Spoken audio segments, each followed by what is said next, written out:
Sunday, February 5th, 2023. The Development of a Serial Killer by Mary Conley. We're going to take the suspect, Bryan Kohberger, and look at his situation. In high school, he wanted to be ROTC. He wanted to possibly go in the service and be in Special Forces, I believe, in the Army Ranger. He became somewhat overweight, and probably genetics, probably frustration and anger, and he overate, and he was heavy, and the girls made fun of him, threw things at him, laughed, and he ran away from the situation. In life, there's a yin and a yang, right? There's nighttime and there's daytime. A coin has two sides, the flip side, the front side. There's good, there's bad, right? So somebody was a counselor or thought themselves as a counselor, and he went through this deplorable thing. And at some point, to ease his pain and his stress, he became addicted to opioids. They say heroin, but for all I know, it may have been just Oxycontin or what is it called? Fentanyl. Some of the derivatives, they sell them as pills out on the street, and they also sell stuff that's very dangerous. It was a big thing several years ago. People were overdosing. It's not quite as big, I don't think, right now in our city, but so he became addicted to that. There's family members that are counselors. It may extend beyond the immediate family where there's counselors. There may have also been a grandfather or uncle who was either a tough guy or a military or policeman. So there's Bryan Kohberger. Made fun of, put upon, rejected, and may have some debilitating epilepsy type awkwardness to himself to begin with. Undeveloped parts of his brain, we don't know. So this awkward one man out, he's out there, the odd man out. So someone says, well, the whore of the hound, if it doesn't kill you, it will make you stronger. He's going to go right back to his high school at the age of 20, which is a tough age, just 2 years out of high school, and be the security guard. Now, this could go either way. That's why I was talking about the yin or yang. It could say, I was a fool to feel like that. I'm slimmer now. I'm the security man. I do the checks. I make sure they don't have knives. They don't have guns. They're not bringing contraband into the school. I check them. We do break up fights. I'm the man. Or I'm just a slightly older person that looks like a fool trying to be Deputy Fife. So it could go either way. We don't know what was developing in his mind. I think it's the worst decision that family ever made. I can't imagine going back to my high school just a year or so out and being Deputy Fife. I mean, it would go bad quickly. It wouldn't be like, oh, golly, he's like a policeman or something. It'd be like, first of all, high school students are anti-establishmentarianism. They're not going to like the establishment. That's what they're trying to revolt against. They're revolting against their parents or revolt. So there's this guy at the door who looks dorky, is awkward. They probably continued making fun. But now he doesn't have studies other than perhaps he's going to a junior college. So during this day shift, he gets to look at what? Young girls. He's looking at them young girls from his little desk and lobby. He's listening about their menstruation and all the things that young girls talk about and giggle about, but they're not actually throwing books at him. Some of them may be attracted to him and say, damn, some of these girls like me. So like I said, it's a yin and a yang. From there, he moves on and finishes up at the junior college and moves on to the higher college where he can study. And he studies and gets a degree in psychology and then a master's degree.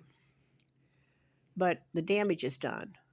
Then he moves way. This is a question somebody says, oh, because they have a great program there, or maybe it's the right cost. It's odd. But he's been close to home, and I guess he's now 24, 25, 26, and he finishes up his master's. And I don't know if he's had very many. I think at one point, though, he did take a maintenance to learn HVAC around men. That was another thing. He could have been, I imagine most of the class in electronics and air conditioning would be predominantly men, but he didn't enjoy that either. So here's this awkward guy. And he goes 2,500 miles. Well, I looked up programs and PhD and criminology. There are 50. Now, Washington State University is among the 50, but there's 50. Why choose something so far away? I think he thought, well, they've messed my life up so far. I need to get away. This creature guy, he's kind of an awkward creature looking dude. He's got to get away from home and family. He's going to try that. It's next move. Or maybe somebody said, yeah, the further away you are, maybe they just said, the further away you are, he's exceeding at school. So, I can't understand, because usually people go to school regional or they go to the Ivy League schools along the East Coast. Why would I choose some school in Seattle when I live in Jacksonville? That seems crazy. I mean, there's probably something in Texas or somewhere that would suit my needs, and I could at least fly home in a decent 2-hour span or something. But anyway, it's odd. That in itself is odd. But anyway, he goes out there, and somewhere along the line, maybe on one of his running, he probably worked out at their gym area. They maybe had tracks.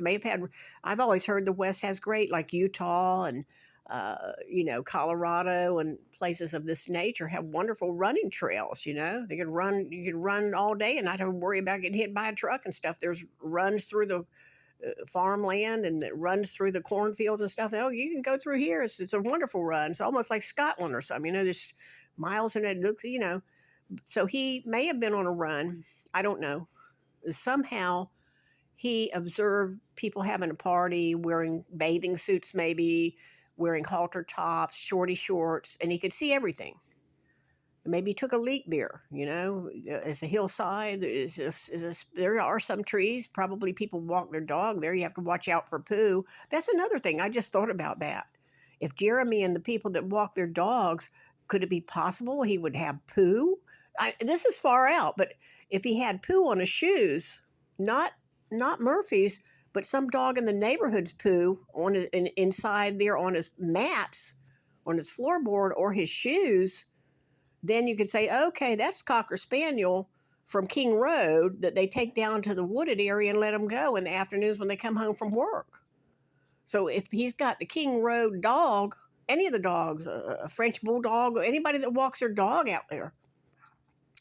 So that would be another clue. If you find, well, this is an unknown dog, but is it really? It would be, if he's picking up poo in that hill, because I imagine if it's the closest wooded area and there's not a park and they don't feel like going far, they're going to go to the little wooded ridge and let their dog go there. So that's a possible clue. But anyway, so now as life continues on, they make him a teacher assistant. Again, the younger students find him weird. It's just nail after nail after nail. I mean, it all goes back to when they made fun of him in high school. It goes back to there. And I'm saying this is developing in him, and it just exploded, But anyway, at some point, he ran across these people. You could see in the upper window, you could see in the lower window, depending where you were on that ridge. So word to the wise, keep your windows covered, get drapes, block out blinds. You don't need the world to see you as you're getting ready for bed or you come out of the bathroom. And they could see everything in there. This isn't like a nudist camp or something, but he could actually see everything. So, and he had been watching a long time, if you think about it. He started his watching in high school and probably continued his watching for hours and hours, just sitting at a desk, walking the halls of a high school. He's 20 years old, walking the hall of a high school. I'd like to know if that high school had a swimming pool, gymnastics, gym. I mean, he could watch everything, and nobody ever caught up on him, but that doesn't mean he wasn't there watching. Just because you don't catch up with a peeping Tom doesn't mean he's not getting his jollies watching all day. I mean, what else has he got to do? He's sitting at a desk checking for guns and stuff, and then it's got break time. He's out in the patio eating. Some of the kids think, oh, God, maybe some of the girls found him attractive because he was slightly older. If you're 18, you see a 20-year-old guy. So anyway, this is my take on it. Thank you and have a great day.